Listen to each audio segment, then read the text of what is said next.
atliekas turi iš tų fabrikų išvežti, taip, laiku.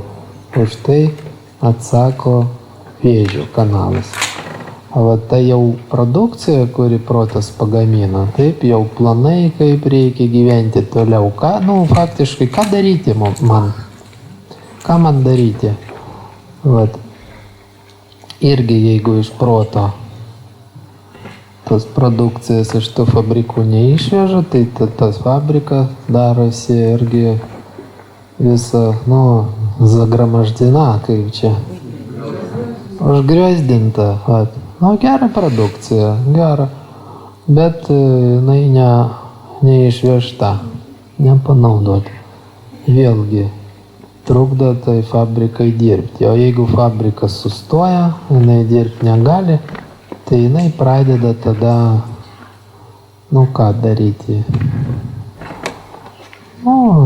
Byrėti, taip, kaip ir viskas, kas nedirba, stovi mašina, nevažinėja, jinai byra, rūdyja. Viskas ten joje išdžiūna. Taip ir protas, jeigu jis užgriozdintas arba užterštas atliekomis arba užgriozdintas. Taip. Ir darbas neeina, stringa, tai jis pradeda tada byrėti, dalinasi, dalis proto dirba, o dalis nedirba. Dalis proto pradeda dirbti patys savo ne tam, kad ieškoti, ką daryti, o tiesiog, kad procesas kažkoks eitų, kad tekėtų srautai, kad tos fabrikų darbininkai galėtų maitintis kažkuo, gauti atlyginimą. Tai reiškia, protas jau neieško, ką daryti man ateityje, ką aš rytoj darysiu, o tiesiog dirba veltui, ten viduj sukasi kažkoks cikloidas prote, kuris neveda ne prie kokio veiksmo. Žmogus, pavyzdžiui, galvoja, kam aš ištekėjau, tarkim, tai, kam aš ištekėjau, kam man to reikėjo, ir galėjaugi neištekėti, dabar aš būčiau tada gal Olandijos karalienė, o gal olimpinė čempionė, o ištekėjau ir dabar aš esu tik tai ten, kas, nežinau kas ten, namų šeimininkė, tarkim, taip, o galėjau būti muzikantė, o galėjau būti ir toks proto darbas, cikloidas, nes jinai jau ištekėjo ir jau gyvenimą ten šeimoje 27 metai praėjo ir jinai jau tapo tą namų šeimininkė ir protui reikėtų galvoti, aš esu namų šeimininkė ir ką man daryti dabar, ką man daryti rytoj, kaip man gyventi toliau. Ir tada tas fabrika gamintų produktą reikalinga žmogus rytoj žinotų, ką jam daryti.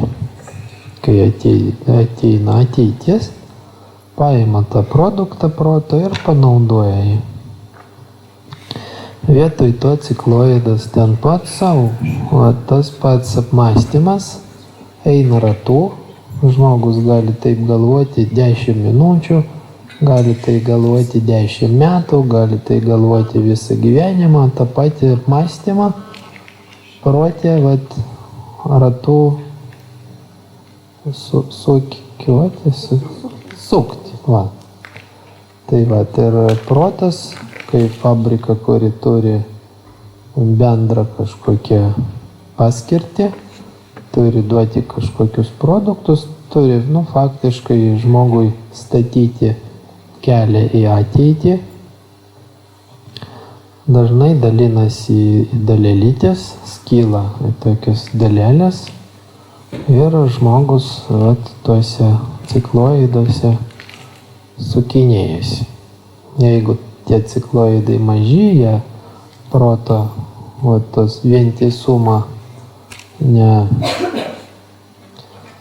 нарушают целостность ума, kaip čia, nepažeidžia vientisumą, Tiesiog kažkuriam kampe sukasi cikloidas, kitam kampe ten dar kažkur mažas cikloidas. Nu tiek to protas vis tiek dirba ir žmogus toliau gyvena. Būna, kad tu aproti procesų, kur jis užsiciklinęs, ar kur visiškai jis ten užterštas ir visai nedirba, ar kur jis ten prigamina tiek, kad dirbti nėra prasmės, jau ten prigaminta visokiausių planų, o vis tiek jokių veiksmų nėra. Ir jeigu tie proto ruožai jau ant tiek dideli, kad tas dirbantis, veikiantis, efektyviai protas dalinasi į kelias dalis, tai jis skyla tiesiog. Šito proto dalis atskirta tam saleliam nedirbančių ar cikloidų nuo šitos dalies, kuris irgi dirba, ryšio tarp jų nėra. Tai pradeda kaip du protai arba daugiau, toks procesas šizofrenija, kai skyla protas į daug dalių. Tai ir dabar galim grįžti prie to, ko tu norėjai paklausti. Ką norėjai paklausti? Struktūrinis mąstymas, tai jeigu taip žiūrėti, žmogus nori žinoti, suprasti, praskaičiuoti savo, ką jam ateityje daryti. Taip, kur aš dabar eisiu, pavyzdžiui. Taip. O žeragis atsako už tai, kad proto pagamintą produkciją, planą davežti iki veiksmo. Kad sugalvojau aš, kad aš eisiu iš šito taško į šitą, ir einu. Nes žeragis, kai nedirba, sugalvoti tai žmogus gali, bet tai neis. Kodėl neis? Jau kitas klausimas, kaip tai, ar ta produkcija proto netyčia krenta į tą šiukšlių konteinerį ir išveža per vėžį kanalą į sielą ir žmogus pradeda pergyventi, galėjaugi aš eiti iš šito taško į šitą, kaipgi aš galėjau nenueiti, kodėl aš to nepadariau. Pradeda pergyventi arba džiaugtis, supratau, kad reikėjo eiti man kaip faina, reikėjo man eiti ir džiaugiasi, bet neina. Vis tiek išmeta į vėžį tada.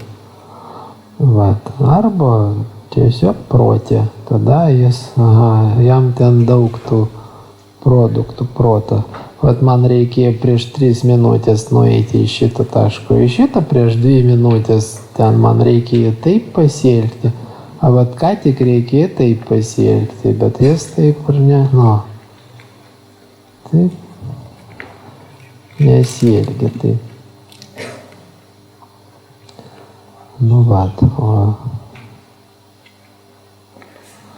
O ką klausai?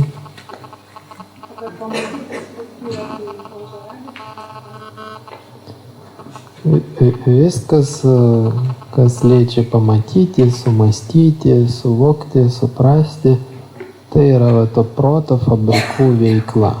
Taip, protą mes galim padalinti sąlyginai į 2 didelis dalis.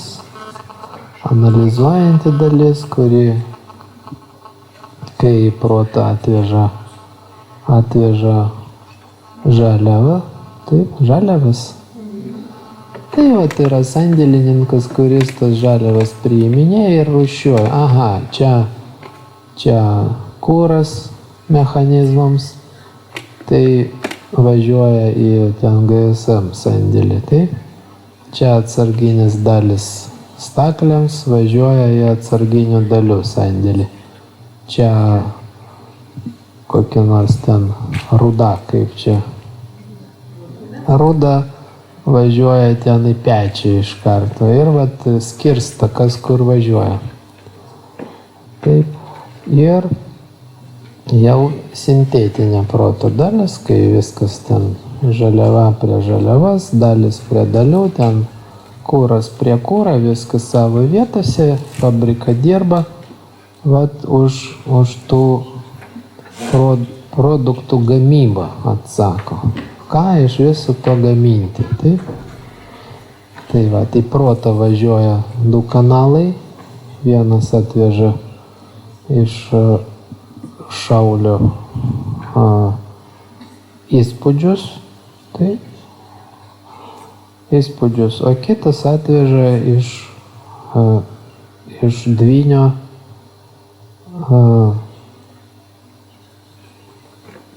irgi įspūdžius, tai kaip čia pavadinti. Mes gaunam įspūdžius iš dviejų, kaip sakant, dviejų krypčių ateinančius įspūdžius, vat kažkas iš išorės ateina. Vat aš einu ir pamatau ten, gėlytė graži, taip, išorinis pasaulis man atnešė įspūdį, tai Dvynys man įduoda. O yra įspūdžiai, kurie ateina iš apačios, iš mano kūno, ten iš mano pojūčių. Vat kai aš valgau tą gražį gėlytę arba uostau, tai atvažiuoja įspūdžiai iš Šaulio. Tai va, tai nėra, ką tik įvykė įvykis, kaip Dievų duota, vat nebuvo tos gėlytės ir vat išdygo man ant kelio. O tai jau buvo ta gėlytė, jinai jau buvo suvalgyta, suvirškinta. Ir duoda man to džiaugsmo, arba jeigu karti buvo, tai tą. Ir tas irgi važiuoja į protą ir ten susijungia. Tai tos du šaltinius protą maitinantį Dvynys ir Šaulys ir antrą proto veiklą, vat iš viso to kažką pagaminti. Pamatęs gėlytę, protas gamina planą, ką su tą gėlytę daryti toliau, nuskinti ją tokia graži. Toks instinktas pas moteris dominuoja, kas gražu, užmušti, kad konkurencijos nebūtų. Taip? Dėl to moteris pamato gėlytę ir ją nuskina. Ir prie save prijungia. Čia tipo aš tokia graži, čia iš manęs gėlytė išauga. Atsukurti tokį planą. Arba atvirkščiai ten ta gėlytė tokia graži, tai aplink tos gėlytės kokį tvorelį, kad nieks neužmintų tos gėlytės pastatyti, kad taip gražu ir būtų. Vat. O Šaulys atneša tokio, kaip jau iš maitinimą protui. O to norą, tų grožio ir tų gražių gėlyčių, tas pojūtis jėgų kažkokio tokio. Realizuotų aistrų kažkokių, jau iš tų realizuotų aistrų gamina sielą kažkokius. Mes astrologijos kursai jau prisimenu, susitarėm dėl terminų lietuviškų, bet aš pamiršau. Mes susitarėm, kas yra besileidžiantis iš Vėžio ir kas yra kylantis iš Šaulio. O ten vieną vadinam jausmu, o kitą vadinam emocija. Taip? Nuotaika, jo. Tai Šaulys veda nuotaiką, o Vėžys jausmą, emociją. Taip? Tai kai tu ryte atsibundi ir jauti, kad norisi ten žygdarbius kažkokius daryti, kad puikiai diena, tu dar neatsimerkiai, bet jau toks užlėja tave toks viduj. Tai čia Šauly, taip? Dar nieks neįvyko. O kai jau kažkas įvyko ir tu į tai reaguoji, tu tu tai kaip įvertini, gerai tai ar blogai, tau ryte atneša kokią laikraštį, tu jį atidarai, skaitai ir perskaitai, pavyzdžiui, kad, nežinau, ten į tavo rajoną naują troleibuso maršrutą, kur tau labai patogus. Ir tada tau darosi, gera, tai tu apsidžiaugi ir tai iš Vėžio, tai proto veiksmo, proto fabrikos atlieka, taip, tu ten protas gamina, naujas troleibuso maršrutas, sukuria planus, kad aš tada galėsiu pamiegoti ilgiau, kad aš galėsiu į darbą atvažiuoti ten greičiau, lengviau, pigiau.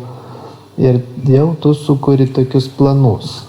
Dabar aš darysiu taip, taip, taip ir taip. O tos veiklos proto atliekas krenta į Vėžį ir tau darosi tiesiog, kažkaip džiugu, linksma ten širdį. Tai čia ne nuo to, kad tu ką tik atsibudai ir dar niekas neįvyko, o dėl to, kad kažkoks įspūdis per dvynį atėjo, protas jį perdirbo, į Vėžį likučius viso to įvykio nukrito, taip? Tai šaulys, prieini prie simpatiškos mergaitės, apkabini ją ir tau darosi, kažkokie pojūčiai, tau ten šilta, ten minkšta, ten spaudžia, ten kvapas patinka, nepatinka, skonis ir iš viso to gaminasi ten tokia nuotaika arba tokia bendra nuotaika. Taip? Ir jau tas, kas gaminasi, eina į protą ir protas iš to nuotaikas, iš tos nuotaikas kaip iš žaliavos gamins kažkokius planus, ką toliau man, tarkim, ir su tą mergaitę daryti.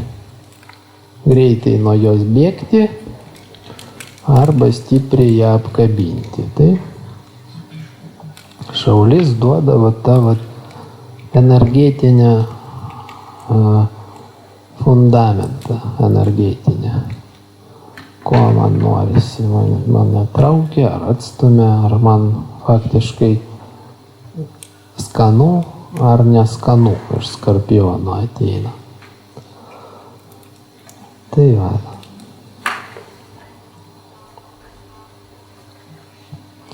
Kas už struktūrinį mąstymą atsako visada protas už bet kokią mąstymą. O tuose fabrikuose yra skyriai.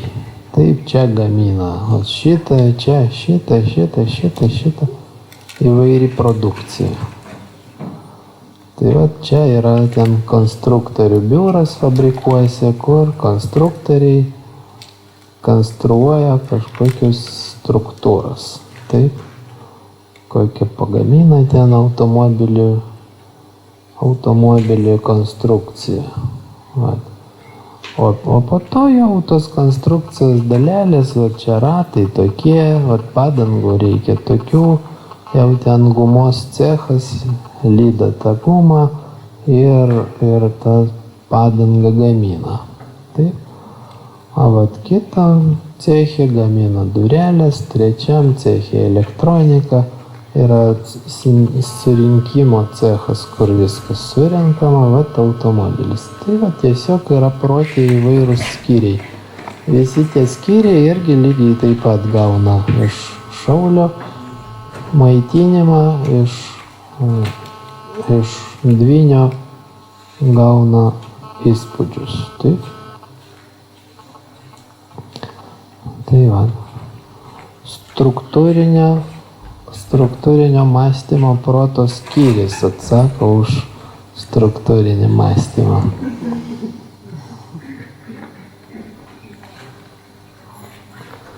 Būna, kad protas neturi tiesiog tokios skyriaus. Yra fabrika, kuri gamina kažkas, pagal jau, rūbus gamina ten fabrikai rūbus, kelnius, pavyzdžiui. Bet konstruoti tų kelnių nekonstruoja, paima jau konstrukciją, vat kaip kiniečiai. Tai paima kažkoks ten konstruktorius sukonstruavo kažkokio ten kostiumą, rūbų ten komplektą. O paima tie kiniečiai ir pagal tą jau sukurtą modelį štampuoja tokius pat, šlep, tik dydžius ten keičia ir štampuoja. Savo neturi konstruktorių, kurie tai konstruoja. Tai būna tokie protai, kuriuose nėra to mąstymo struktūrinio, tiesiog nėra. Paima jau šablonus kažkokius, iš kur paima. Na, daug kažkur yra. Dabar ten su internetu tai išvis.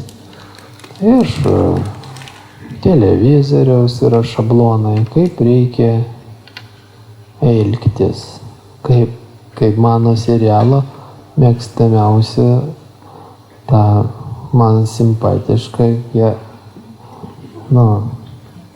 personažas man simpatiškas, taip, aš jam rezonuoju ir tada darysiu kaip jis. Man nereikia pačiam konstruoti, ieškoti struktūros, strategijos veiksmų. Aš taip pat pasielgiau kaip tam filme. Tai, vaikai, jam protas tik statosi, dažniausiai neturi to struktūrinio mąstymo. Jie kaip beždžioniukai tiesiog atkartoja tai, ką žaidimuose, kompiuterinėse, multfilmuose.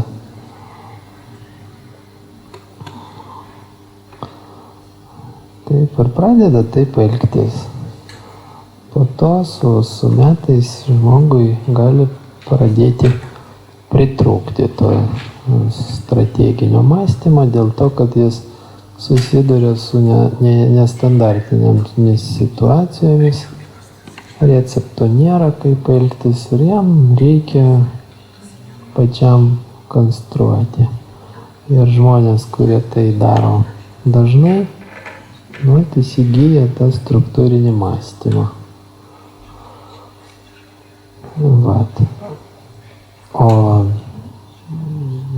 kadangi mūsų pasaulis ganėtinai sudėtingas per sudėtingas galėčiau sakyti, kad mes atsiliekam šiandien nuo pasaulio stipriai, tai mes nelabai spėjam struktūriškai mąstyti ir mes jau paruoštas struktūras, gerai pragalvotas, gerai praskaičiuotas, tokiam sudėtingam pasauliui, viskas reglamentuota. Ir mes paimam jau pagamintus principus, kurios mums gali duoti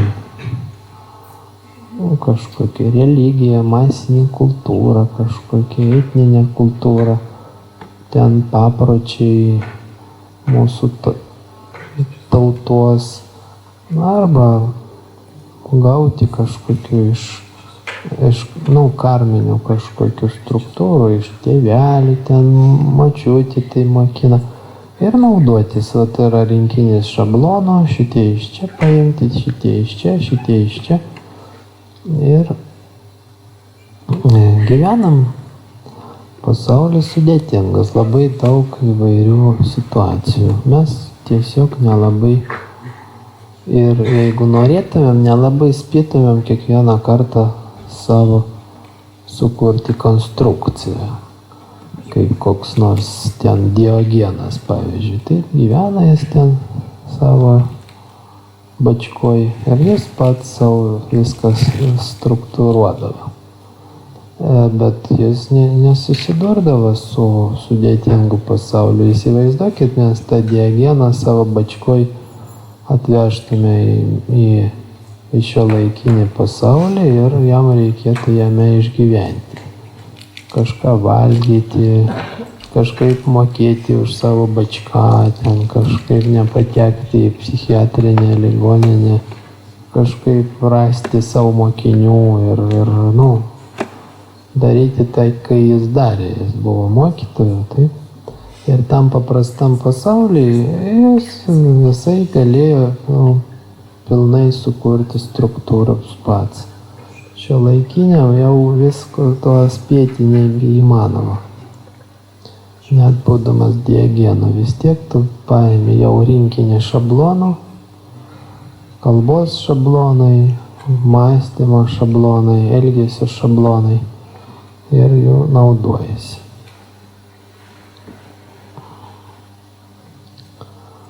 Mesgi nemastam, kai mes susitinkam, mes paduodam žmogui ranką ir sveikinamės.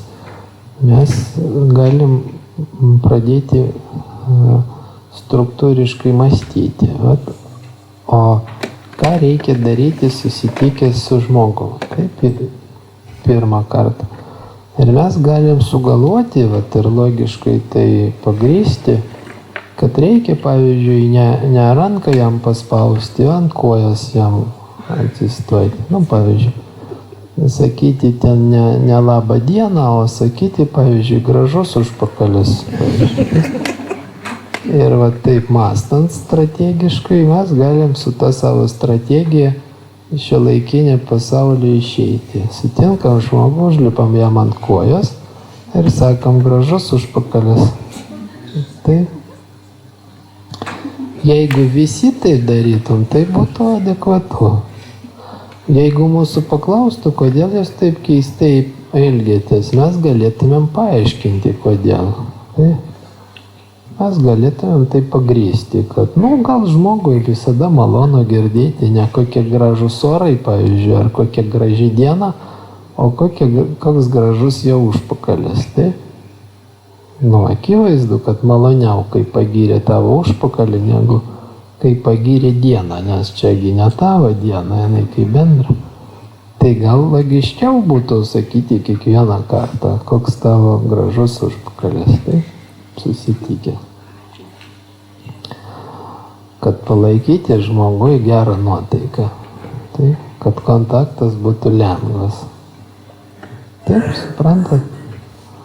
O ranką paspausti gan nepatogu, nes rankas visą laiką šiuolaikiniam pasaulyje užimtas mobilus telefonas vienai rankai, kitai rankai rankinukas, o tu čia lendi su savo rankų paspaudimu.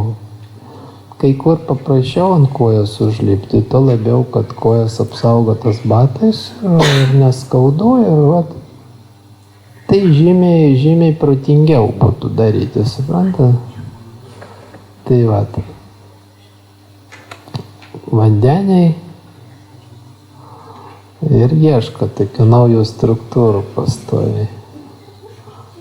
Ne iš čia, ne iš tai, jeigu sutiksit vandenį, kuris užlips jums ant kojas ir sakys, koks gražus jūs užpakalis, gal jis ieško naujos formos pasisveikinimo, naujos struktūros. Kažkasgi kažkada sugalvoja, kad reikia sakyti labą dieną ir paduoti ranką, taip? Kada tai buvo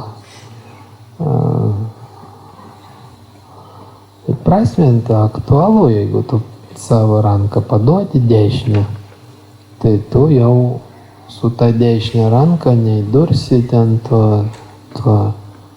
nuo iečio akmeninio, tai tu jau viskas, ranka tuščia, ginklo nėra. Tai buvo taip sugalvota, kad taip daryti, rodyti savo tuščią dešinę ranką, net ir duoti. Aš tavim pasitikiu, aš duodu tau savo ranką, aš negaliu dabar nieko daryti. O šiandien tai jau labai kvailai, niekas nelaukia, kad pradėsi muštis su ta dešinė ranka. Ir ta dešinė ranka visada užimta. Dabar tai tikrai jau mobiliako iš rankų nepaleidžia. Bet naudojame senus šablonų. Kažkas sugalvos naujo, bus naujas. Bet mes nespėjam tokią mūsų įvairią veiklą, kad mes kurti naujos strategijos kasdien turėtumėm, nes pasaulis keičiasi. Ir mes tada jau paimam pagamintas strategijas ir naudojamės. Vat. Ir darant taip mes prarandam tokį gabumą struktūriškai mąstyti. Ir ten, kur viskas reglamentuota, kur mes žinom, kaip reikia elgtis, mes labai gerai jaučiamės. Ten, kur nežinom, mes pasimetam.